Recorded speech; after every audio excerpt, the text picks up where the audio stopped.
Hello, squirrel listeners. Another FO. What?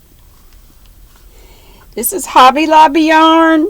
I think it was called Fair Isle. I don't know that they sell this anymore, but it does all the work for you, which I love. And this is a knitted sweater, but it's machine knitted, I reckon. I bought it.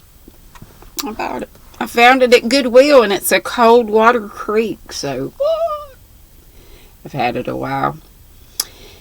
Okay, coming down the home stretch. I think we only have this one chapter today and maybe one or two more, and then we're on the last book, I do believe. Chapter 33, Carl is not whipped. Oh, go away. I don't want to install software update yet. Okay, here we go. There's something I think I ought to tell you, said Mary Vance mysteriously. She and Faith and Una were walking arm in arm through the village, having foregathered at Mr. Flagg's store. Una and Faith exchanged looks which said, now, something disagreeable is coming. When Mary Vance thought she ought to tell them things, there was seldom much pleasure in the hearing. They often wondered why they kept on liking Mary Vance, for like her they did in spite of everything. To be sure, she was generally a stimulating and agreeable companion, if only she would not have those convictions that it was her duty to tell them things. Do you know that Rosemary West won't marry your pa because she thinks you are such a wild lot? It's totally wrong. She's afraid she couldn't bring you up right, and so she turned him down. Una's heart thrilled with secret exultation. She was very glad to hear that Miss West would not marry her father, but Faith was rather disappointed. How do you know? She asked. Oh, everybody's saying it. I heard Mrs. Elliott talking it over with Mrs. Doctor. They thought I was too far away to hear, but I got ears like a cat's. Mrs. Elliott said she hadn't a doubt that Rosemary was afraid to try stepmothering you because you'd got such a reputation. Your pa never goes up the hill now, neither does Norman Douglas. Folks say Ellen has jilted him just to get square with him for jilting her ages ago. She got it all wrong. That's how gossip is. But Norman is going about declaring he'll get her yet, and I think you ought to know you've spoiled your pa's match, and I think it's a pity, for he's bound to marry somebody before long, and Rosemary West would have been the best wife I know of for him. You told me all stepmothers were cruel and wicked, said Una. Oh, well, said Mary rather confusedly, they're mostly awful cranky, I know. Excuse me, but Rosemary West couldn't be very mean to anyone. I tell you, if your pa turns around and marries Emmeline Drew, you'll wish you'd have behaved yourselves better and not frightened Rosemary out of it. It's awful that you got such a reputation that no decent woman'll marry your pa on account of you.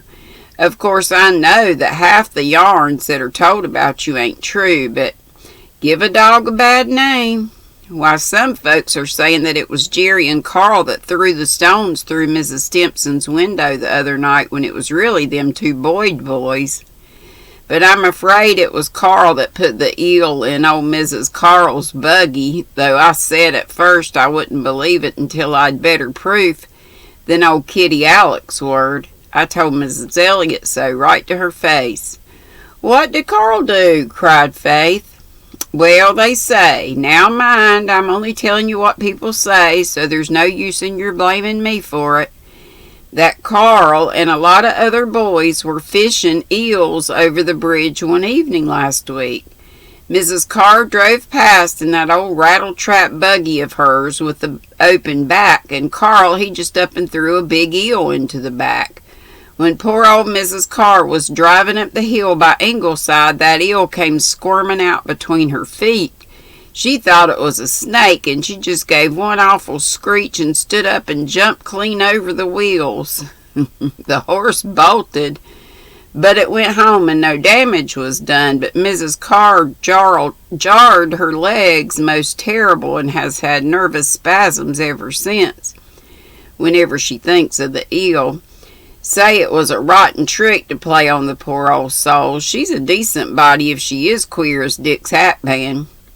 Faith and Una looked at each other again. This was a matter for the Good Conduct Club. They would talk it over with Mary. "There goes your pa," said Mary as Mr. Meredith passed them, "and never seeing us no more'n if we weren't here. Well, I'm getting so's I don't mind it, but there are folks who do." Mr. Meredith had not seen them, but he was not walking along in his usual dreamy and abstracted fashion. He strode up the hill in agitation and distress. Mrs. Alec Davis had just told him the story of Carl and the eel. She had been very indignant about it. Old Mrs. Carr was her third cousin. Mr. Meredith was more than indignant. He was hurt and shocked. He had not thought Carl would do anything like this. He was not inclined to be hard on pranks of heedlessness or forgetfulness, but this was different. This had a nasty tang in it. When he reached home, he found Carl on the lawn, patiently studying the habits and customs of a colony of wasps. Calling him into the study, Mr. Meredith confronted him with a sterner face than any of his children had ever seen before, and asked him if the story was true. "Yes," said Carl, flushing, but meeting his father's eyes bravely. Mr. Meredith groaned. He had hoped that there had been at least exaggeration. "Tell me the whole matter," he said. "The boys were fishing for eels over the bridge," said Carl. "Link Drew had caught a whopper. I mean an awful big one, the biggest eel I ever saw. He caught it right at the start, and it had been lying in his basket a long time, still as steel. I thought it was dead, honest I did. Then old Mrs. Carr drove over the bridge, and she called us all young varmints and told us to go home, and we hadn't said a word to her father, truly. So when she drove back again after going to the store, the boys dared me to put Link's eel in her buggy. I thought it was dead, so it couldn't hurt her, and I threw it in. Then the eel came to life on the hill, and we heard her scream and saw her jump out. I was awful sorry. That's all, Father." It was not quite as bad as Mr. Meredith had feared, but it was quite bad enough. "I must punish you, Carl," he said sorrowfully. "Yes, I know, Father. I must whip you." Carl winced. He had never been whipped. Then, seeing how badly his father felt, he said cheerfully, "All right, Father."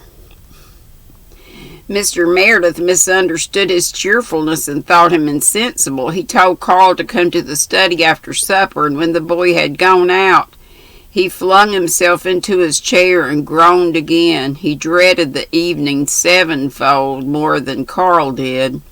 The poor minister did not know what he should whip his boy with. What was used to whip boys? Rods? Canes? No, that would be too brutal. A timber switch, then? And he, John Meredith, must hie him to the woods and cut one. H-I-E. It was an abominable thought. Then a picture presented itself unbidden to his mind. He saw Mrs. Carr's wizened, nutcracker little face at the appearance of that reviving eel.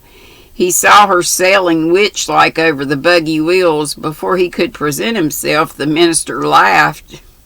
That he was angry with himself, and angrier still with Carl. He would get that switch at once, and it must not be too limber after all. Carl was talking the matter over in the graveyard with Faith and Una, who had just come home. They were both horrified at the idea of his being whipped, and by Father, who'd never done such a thing. But they agreed soberly that it was just. "You know it was a dreadful thing to do," sighed Faith, "and you never owned up in the club." "I forgot," said Carl. "Besides, I didn't think any harm came of it. I didn't know she jarred her legs, but I'm to be whipped, and that will make things square." "Will it hurt very much?" said Una, slipping her hand into Carl's. "Oh, not so much, I guess," said Carl gamely. "Anyhow, I'm not going to cry, no matter how much it hurts. It would make Father feel so bad if I did. He's all cut up now. I wish I could whip myself hard enough and save him doing it." After supper, at which Carl had eaten little and Mr. Meredith nothing at all, both went silently into the study. The switch lay on the table. Mr. Meredith had had a bad time getting a switch to suit him.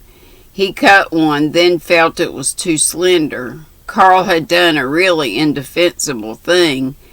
Then he cut another, and it was far too thick. After all, Carl thought the eel was dead. The third one suited him better, but as he picked it up from the table, it seemed very thick and heavy, more like a stick than a switch. "Hold out your hand," he said to Carl. Carl threw back his head and held out his hand unflinchingly. He was not very old and could not quite keep a little fear out of his eyes. Mr. Meredith looked down into those eyes. Why, they were Cecilia's eyes, her very eyes, and in them was the self-same expression he had once seen in Cecilia's eyes when she had come in to tell him something she had been a little afraid to tell him. Here were her eyes and Carl's little white face, and 6 weeks ago he had thought through one endless terrible night that his little lad was dying. John Meredith threw down the switch. "Go," he said. "I cannot whip you." Carl fled to the graveyard, feeling that the look on his father's face was worse than any whipping. "Is it over so soon?" asked Faith. She and Una had been holding hands and setting teeth on the Pollock tombstone. He didn't whip me at all," said Carl with a sob, "and I wished he had, and he's in there feeling just awful." Una slipped away. Her heart yearned to comfort her father. As noiselessly as a little gray mouse, she opened the study door and crept in. The room was dark with twilight. Her father was sitting at his desk. His back was towards her. His head was in his hands. He was talking to himself, broken, anguished words, but Una heard and understood with the sudden illumination that comes to sensitive, unmothered children. As silently as she had come in, she slipped out and closed the door. John Meredith went on talking out his pain and what he deemed his undisturbed solitude. And that is all of chapter 33. Just looking over chapter 34. It's kind of a long one, and 35. Yeah, 35 is the last one, so we got 2 more. And then Rilla of Ingleside is the next one, and it has how many chapters? 35 also. So that was what, 33? So we'll read 34 tomorrow. I hope y'all have a great day. It's a beautiful day here in North Kakalaki, North Carolina. And it's like 63 or something's the high for today. So nice sunshine. Tomorrow's going to be like 70. Hoping to get some stuff done. Love y'all. Be sweet. Don't be ugly. Love ya. Bye.